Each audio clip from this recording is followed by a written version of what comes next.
Hi, so we're here from Brockton Everlast to record a sector snapshot for Access Aspiration. So why don't we start by you telling us your name and your job title? Hi, I'm Richard Berry and I'm a Development Director at Brockton Everlast. And I think, should we just start by just describing very high level what Brockton does? Absolutely. So Brockton invests in real estate and generates returns for its investors from the income that the assets we buy generates. So the rent that we get from offices and from our other assets, that's what our investors benefit from. So the aim of Brockton Everlast is to maximise the amount of rent that the portfolio generates. And Brockton does that by a number of things.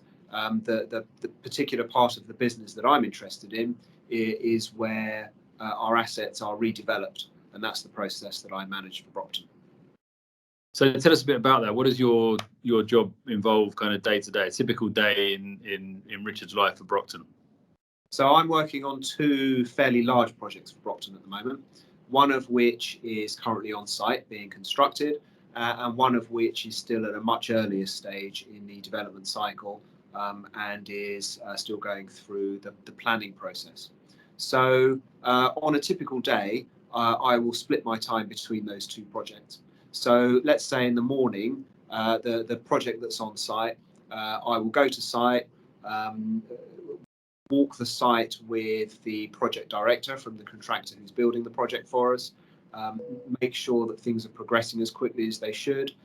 Maybe I'll meet with our architect, our structural engineer, our building services engineer, and deal with any issues that they wish to raise.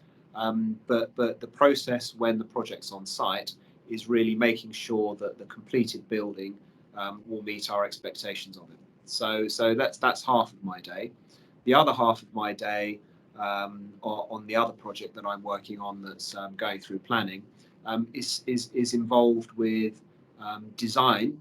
So meeting with architects and other professional consultants again to complete design information for the building that we're proposing. And then in addition, we have to obtain planning permission from the local authority before we can construct it. And in order to do so, particularly for a large scheme, it's quite a complicated process.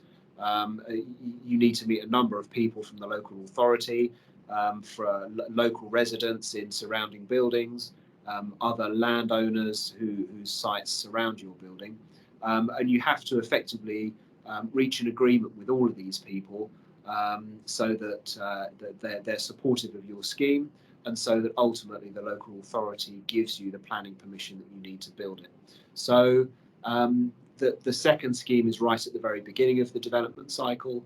Excuse me. The first scheme I mentioned that's being constructed at the moment is towards the other end of the development cycle, and that's the point at which we're starting to think about selling the completed asset. So it sounds like a big part of your job is actually working with lots of different people and getting the right outputs from them. Would you say that being good at working with other people is a key skill in getting involved in a development role? That's absolutely right, and arguably it's the single most interesting and exciting part of my role. The fact that you do interact with an enormous number of people from all kinds of different backgrounds, all kinds of professions, skill sets. And it's a constantly evolving conversation. You never find yourself discussing the same thing with the same person twice, and it means that the profession, my role, is very stimulating, very challenging as well, because you constantly have to think about how you're going to get the outcome that you need. But also it makes it a very interesting job, and you never find yourself getting bored or sensing that you're doing something that you've done before again, and it's very tedious. It's a fresh challenge every day. Every meeting you go into, almost, you're having to meet a fresh challenge, and that's really one of the things that makes a career in development so fulfilling. So taking a step back in your career and thinking about how you became a developer, is becoming a developer something you can sort of qualify into out of university? No, there are courses in development that purport to instruct you in what we do, but in reality, and certainly in my career path, I have a slightly different kind of core qualification and skill.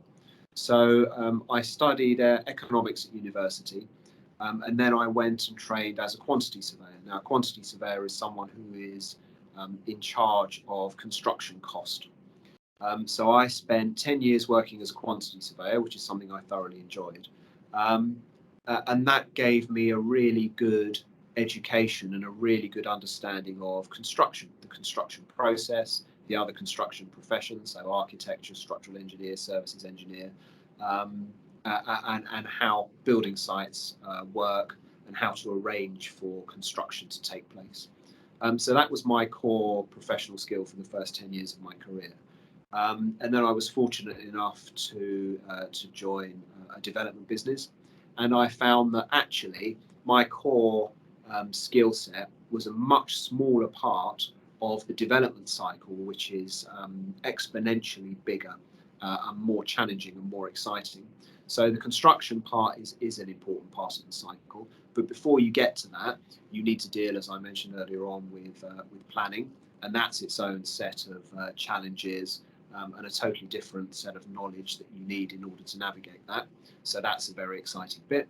And then successful development also involves you in things like financing, raising the money so that the development can take place. It involves you in sales and marketing, selling or letting the completed development. It involves you in such a wide spectrum of things. So my core professional skill is a tiny part of the much wider development piece, and those other skills are things that I've added over time during my sort of second half of my career so far as a developer. But what I would say is that it's very important to have that initial core skill. I don't think I would be anything like as adept as a developer if I had tried to acquire all of those skills at the same time. I think the foundation that I have, forgive the pun, in construction means that I've always got a very, very detailed knowledge of that part of the process, and I've been able to add other skills to it. But that core skill set has really been vital to me in my career. So would you say that if you were advising someone of A-level or university age who's thinking about getting into development, that they need that core skill set? And you've talked about the fact that your core skill set was as a quantity surveyor, but presumably there are a multitude of other skill sets that somebody could start with before potentially moving into a development role. Is that right? Yeah, that's absolutely right. And again, I'm keen to convey that a career in development is extremely varied, and you can be successful as a developer with a number of different core skill sets.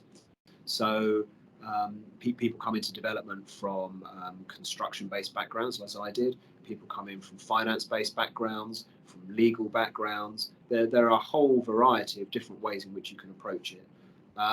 So if I were giving advice to someone, I would say, but perhaps someone who's doing their A-levels and thinking about which degree qualification to go for, I would say that the construction disciplines I have found to be a very good way of getting into development. So that might be surveying, as it was for me. It might be engineering.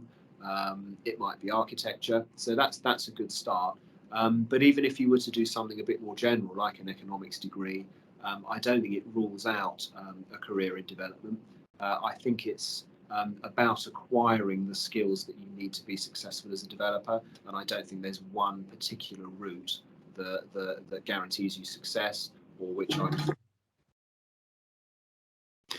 So we talked a little bit about the skills required to carry out your role. What would you say are the challenges you face sort of day to day, or the key challenges that you have to tackle for which you need those skills? So I hope I've conveyed that working as a developer is very varied. So I think one of the challenges is the fact that no two challenges are the same, and I hope that makes sense. By what I mean by that, what I mean is that you almost never find yourself encountering the same challenge twice on different schemes. Developments by their nature are all different. Even if you're working within a particular sector, let's say commercial office buildings, no two office buildings are the same, and therefore the set of challenges that you encounter on each project is different, project to project. Even from one office building to another office building, you'd think, oh, that might be quite similar. And there are things that you can carry from one to the other. It's not, you don't start with a totally blank sheet of paper every time, but you do encounter different challenges on every project. And that's what makes it so exciting. So I'd say the skills that you need to adapt to that are adaptability. You need to be able to think and to address situations as they arise, because you won't always find that what you're dealing with on that day is something that you've dealt with before. So I think that's a really, really important skill. And as you mentioned earlier, I think the ability to relate to people is very important. Firstly, on a very technical level, so that you can communicate clearly and you can understand what people are communicating to you. But I think it's also quite important to communicate with people in a way in which they warm to you, so that you can all gel as a team. Development is really a team sport. In terms of creating an enormous commercial office building or a residential development, I'm not actually there pouring concrete or painting walls. There's an enormous number of people involved in it. My role is to ensure that all of the different professionals and construction trades gel into one harmonious project team, and that's what you need your personal skills for. So a bit like a coach or a manager of a football team. Not dissimilar actually. Yeah. Right. So if you could take yourself all those years back to when you were 16 or 17, what 3 key bits of advice would you give yourself now, given everything you've learned? I would say the first piece of advice is that you be patient. So I've been very fortunate at Brockton, and I've found myself leading teams on some very high profile and very large development projects, and which is something I'm very proud of. But that doesn't happen overnight. You need to be patient while you acquire the skills that you need to be successful in this role. And to be honest, I'm still acquiring them now. I mentioned that development is a different challenge on each scheme, and that's very much the case. And it's the kind of profession where you will be learning until the day you retire, because there's always a fresh challenge around the corner. The industry evolves, the types of buildings that are being constructed evolve, but you need to be patient. You're not going to find yourself in your early to mid-20s managing enormous schemes. You might find yourself participating in that, learning the skills, working with someone, and you will start to feel the excitement of development very early in the process, because it's just an exciting industry. But you won't find yourself heading large schemes until you've gathered that experience. I would say so that's the first thing. Second thing is that you should make sure your academic qualifications are as good as you can possibly make them, because I think that makes it easier for you to find employment, and it makes it easier for you to find that first role in development, which can be quite difficult to find. So you need to give yourself the best possible start by having the best possible set of GCSEs, A levels, degree qualifications, depending on how far through the education system you go. That just makes things easier.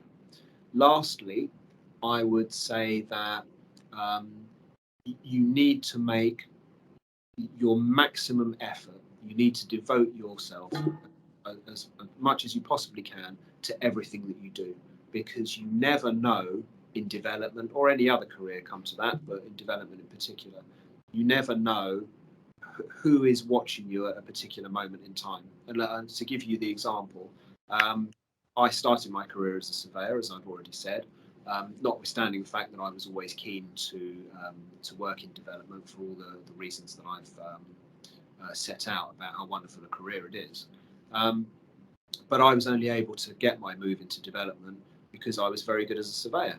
And while working for one of my clients, as you know, of course, Dan, I was able to convince my client that I would be a good addition to his team, and therefore he asked me to come and work for him. So had I not taken the approach that everything I did as a surveyor I had to do to the absolute best of my ability, that it was a real reflection of me as a person. Everything that I did, from the most simple piece of reporting to the most complicated technical exercise as a surveyor, I did absolutely to the best of my ability, and ultimately that got me my opportunity in development. So I would say to my 16 or 17-year-old self, be aware of the fact that everything you do, you have to do your best, because you just never know what's going to be the key moment. But to add a bit of sort of a bit of positivity to that story, is the fact that it's not just people are watching you, and if you make a slip up, you damage your prospects. I would orientate that slightly differently, and say that if you work hard and do the best you can at everything, ultimately the rewards will be there for you. Great. Well, thank you, Richard. Pleasure.